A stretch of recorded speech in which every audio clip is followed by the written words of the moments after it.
choir's getting back to their seats, I'd like to say thank you guys for having me. When I was talking to Jim earlier in the week about some of the finer points of coming to speak for you, I said, now, I like to talk for about 15 to 20 minutes is all, and he said, well, we were hoping you'd go for a little bit closer to 45 minutes or an hour. So, at the end of my message, I'm going to turn right back over to the first page, and we're going to do it twice. But for those of you that don't know me, my name is Tyler Critchfield, and it's been a while since I've been up here. It feels strange to stand here today because when I was little, this church seemed like the biggest building in the world. If you'd asked me when I was 5 years old how tall this church was, I probably would have said it was 1,000 feet tall. And if you'd asked me how many seats there were, I would have said there's at least 500,000. 1 million people can fit with the church, because when you're little, things just seem a lot bigger than they are. And now that I'm older, I see that it's not that tall and there aren't quite that many seats here. I grew up around me and everything got a little bit smaller. Except this pulpit, because this pulpit still feels very big. It never used to feel that way though. I bet most of you don't know that this isn't actually the first time I've preached from this pulpit. About 25 years ago, when we would come spend the night with Grandpa and Grandma every Saturday, when Grandpa would come over to start preparing and make sure that everything was in order. Every once in a while, if we were lucky enough and we'd behaved well enough, Grandpa would go back and turn on the microphones and let me and my brother have a chance at the mics. And so I would tell Bible stories, or I would sing songs, or do whatever it was, mostly just play with the microphone. But it definitely brings back some memories. So, what I'm going to do is I'm going to do my best to trick you guys into believing that I actually am a grown-up, because it still feels like I'm 5 years old wearing my grandpa's jacket up here. And some of you might actually remember seeing me up here dressed as a shepherd at Christmas time. And some of you might remember that when Norris Broussard gave the children's messages, I usually had a lot to say. A little bit too much to say sometimes. And so some of you might remember my mother guiding me into the foyer, where she would lovingly remind me that I needed to cut it out. Or that she was going to lovingly spank me when we got home. So, now that we've gone down memory lane, I want to get started by laying out my plan for you guys today. The first thing that we're going to do is go over a little bit of what I like to call classroom material. I want to talk about a few facts and some information. That way we're all on the same page when we start off. And make sure you guys have your pens and your pads ready, because there is going to be a short 10-point quiz at the end of today's message.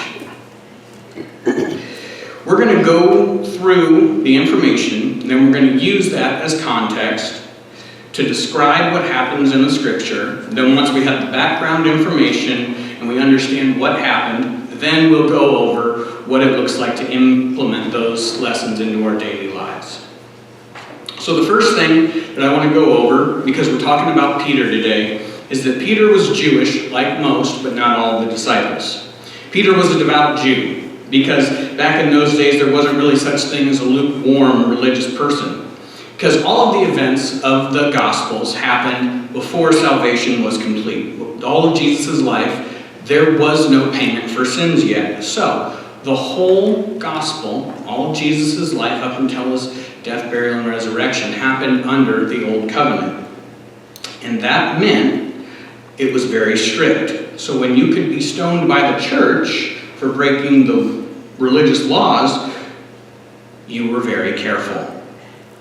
Another part of the tradition that we can be pretty confident in is that Peter had memorized and could recite the first 5 books of the Bible: Genesis, Exodus, Leviticus, Numbers, and Deuteronomy. This is something that all Jewish boys did by the time they were about 10 or 12 years old. Now again, when you could be killed or exiled for breaking the religious laws, it's very important to know what they are. So, while Peter didn't go to a seminary school or a Bible college or anything like that, he did have a very firm grasp and understanding of the scriptures at the time. Number 2, the Peter that's written about in Matthew, Mark, Luke, and John, and Acts is the same Peter that wrote 1st and 2nd Peter. We actually have quite a bit of information about who Peter was and how he acted and the things that he said.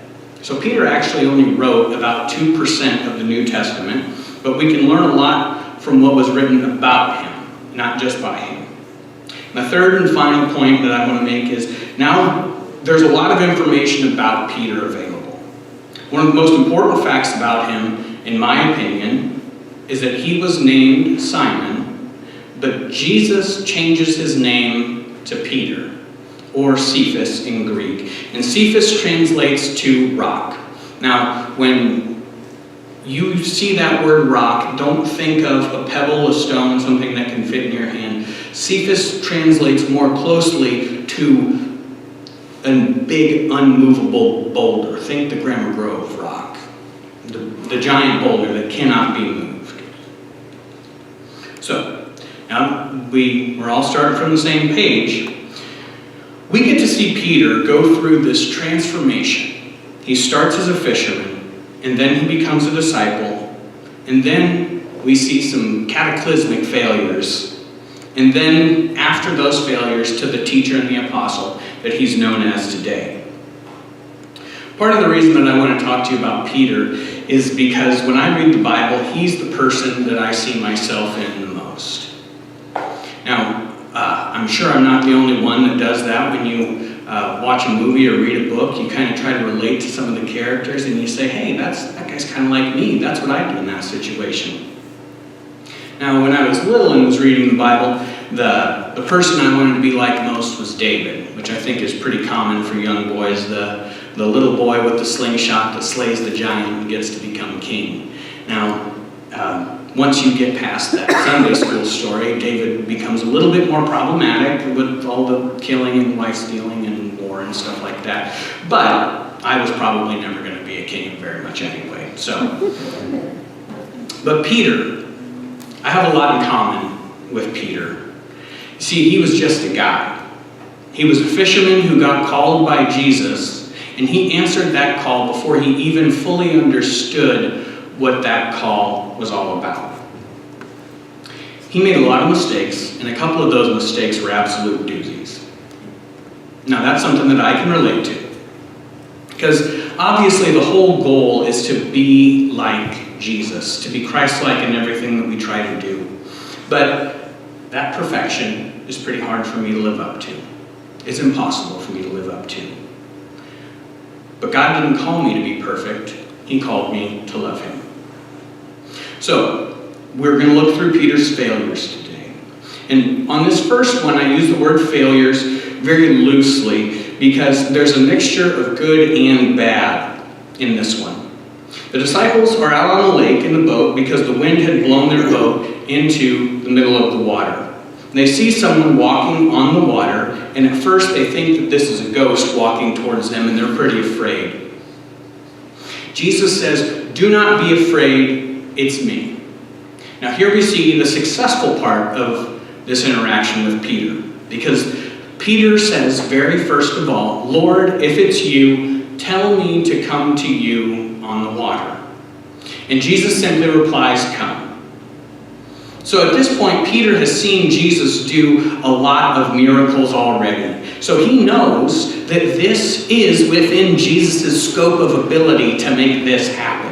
He knows that Jesus has the situation under control, but it still takes a lot of faith to step out of that boat and onto the water. And Peter shows that he has that faith. And he walked on water. We always talk about the sinking that happened right after, but take a minute to realize exactly how that must have felt. The emotions and the thoughts that must have been in Peter's mind as he steps out of a boat and is walking on water. For all the good and bad things that Peter does in his life, one thing that he can say that nobody else who isn't the Son of God could say is he walked on water and did something impossible. But then the wind picks up. Waves start crashing over his feet, and a little bit more of that weight starts to hit Peter, and he realizes, I can't do this because it's impossible. And he starts to doubt. He is an arm's length away from Jesus, and he starts to sink. And after Jesus hauls him up out of the water, he asks him, "You of little faith, why did you doubt?" We see a moment of triumph with Peter's amazing faith to step out of the boat, and then we see a rebuke. You of little faith. Now keep that pattern in mind, because we're going to see that a lot with Peter. There's a triumph and then a rebuke. A triumph and then a rebuke. And this pattern goes a lot for Peter. But that's not just to Peter. That's all of the disciples. Now in Matthew chapter 16, Jesus and his disciples are traveling across the lake again, and the disciples forget to bring bread for their journey. And Jesus tells them, be on your guard against the yeast of the Pharisees and the Sadducees. They discussed this among themselves and said, it's because we didn't bring any bread. Aware of this discussion, Jesus asked, you of little faith, why are you talking about bread? Do you still not understand? Now we have the benefit of hindsight, and we know that at this time Jesus is talking about how a small amount of potent substance can have a powerful impact on the whole. But the disciples start talking to each other, and they're like, what is he talking about? I'll bet you he's mad because we didn't bring any bread. And then they start kind of sniping at each other. It was your turn to bring the bread. It wasn't my turn to bring the bread. And then again, Jesus hears this and says, you guys were there. You guys saw me feed 5,000 people with 5 loaves of bread and 2 fish. Do you really think I'm worried about bread? No, they didn't understand it. So we have this kind of stern talking to that Jesus has given his disciples. And I know for a fact that I would have gotten stern talkings to from Jesus a lot. Because I've been given stern talkings to a lot in my life. Teachers, professors, my parents, basically anybody who's ever had to teach me anything has had to say, how many times am I going to have to explain this to you? I'm kind of a slow learner that way. But so was Peter.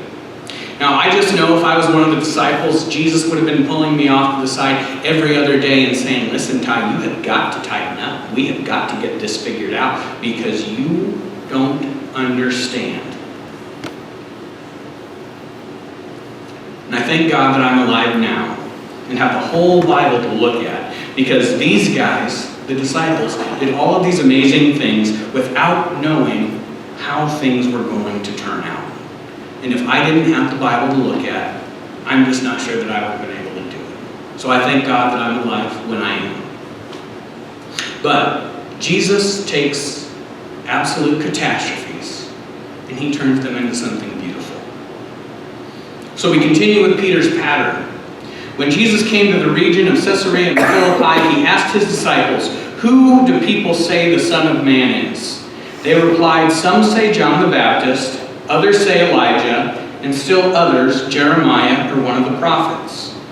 But what about you, Jesus says, who do you say I am? Simon Peter answered, you are the Christ, the Son of the living God. Jesus replies, blessed are you, Simon, son of Jonah, for this was not revealed to you by man, but by my Father in heaven. And I tell you that you are Peter. He changes his name right there. He changes his name from Simon to Peter. He gives him the name of the rock. And he says, on this rock I will build my church, and the gates of Hades will not overcome it.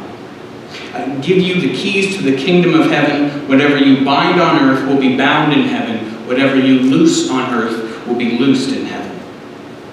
Then he warned his disciples not to tell anyone that he was the Christ. So we need to break this down a little bit because there's a lot of important stuff packed into just a few short sentences. We could do a whole series of sermons just based off of this one section of Scripture because of how dense it is. But I'm going to take you through the highlights real quick. Remember the way that news traveled back in this time frame was just one big game of telephone. Words got changed and messages got lost and got confused. So Jesus takes a minute to ask his disciples, who do people say that I am?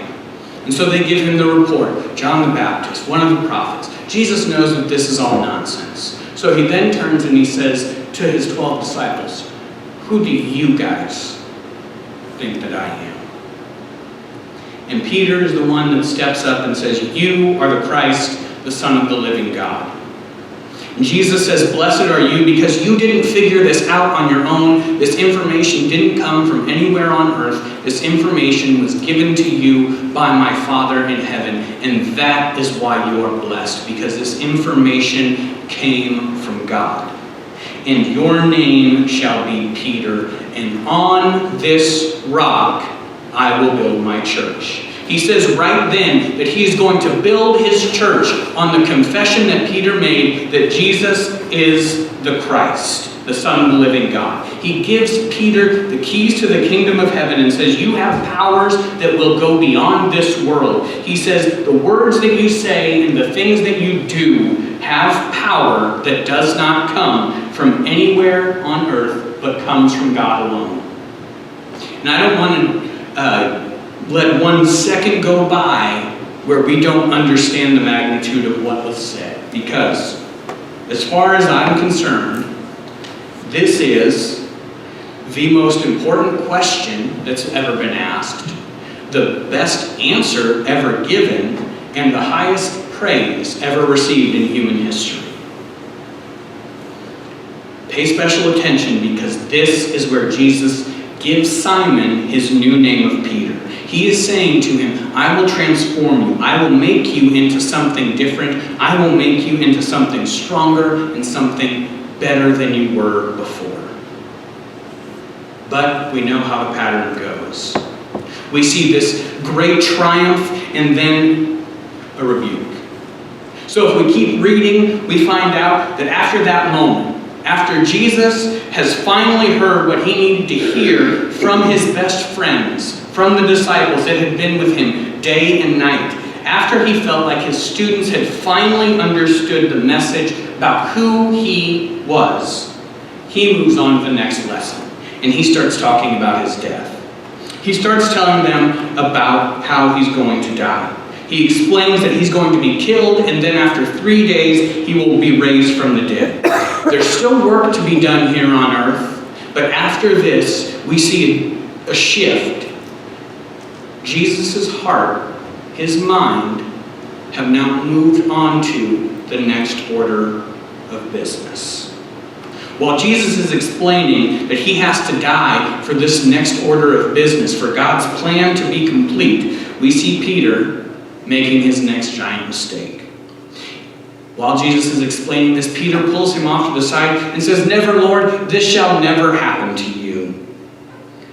And Jesus knows that the stakes are higher than they could have ever been before. All the work that they've done has been leading up to this. Jesus' ministry has been pointed to his death, burial, and resurrection. And Jesus gets frustrated with Peter. And he says, "Get behind me, Satan. You are a stumbling block to me. You do not have in mind the things of God, but the things of men."